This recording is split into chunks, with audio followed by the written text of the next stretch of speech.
I was born in 1950 and realized my sexuality around the age of 18. In the 60s, homosexuality was still illegal.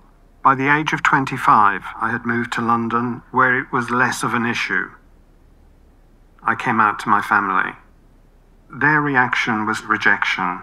However, a couple of months later, during a long conversation with my father, he explained to me he didn't understand the feelings I had for other men, but I was his son, and he told me that he loved me. My mother and my sister didn't have the same reaction, and I always felt unwanted when I went home to visit. The guilt and the shame put on me became too much to handle, and I was admitted to a psychiatric hospital. After 4 months undergoing electric shock treatment, I came out a much stronger person, though I still struggle with my mother's rejection. I was diagnosed in late 2005. I was in Australia, and whilst walking along a coastal footpath, the ground just gave away beneath my feet. I fell, fracturing my spine. I thought I would never walk again. I developed a very high fever. I was moved into intensive care. The doctor said, "We've done every test we can think of. The only test we haven't done is HIV. Do you think it could be that?" I said no. I have been in a monogamous relationship for over 17 years. I got the result the day after the test. The trauma of the accident had given the virus the opportunity to attack my immune system. At the time of the accident, my father had already died, and my mother was in her late 80s, being supported by my sister. The hospital had to contact them as they weren't sure I would survive. Their reaction was devastating to me. They did not want to have any more contact. My mother's health was deteriorating. I made one last attempt to bridge the gap.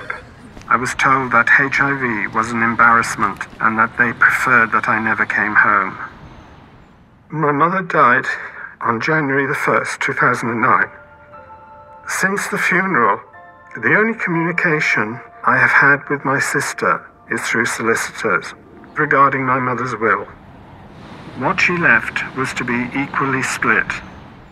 I suppose it showed that my mother loved me. I've always loved my mother and father. I've always loved my sister, along with my niece and my nephew, and still do.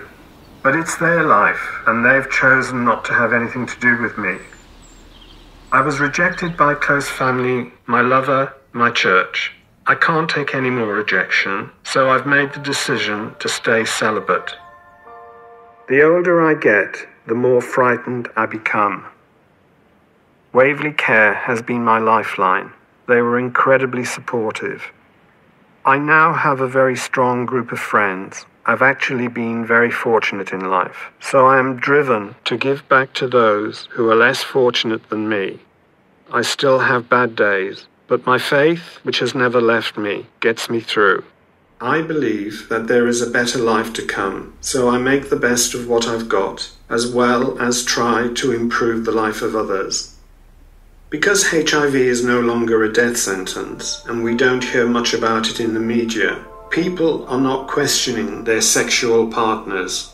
I know many HIV-positive men who don't even use condoms. I tell them that one strain of HIV can be completely different from another strain, and they could end up with both. I don't think people are listening, but people need to. HIV. It isn't going to go away if we ignore it. We all need to listen. What could you do to help?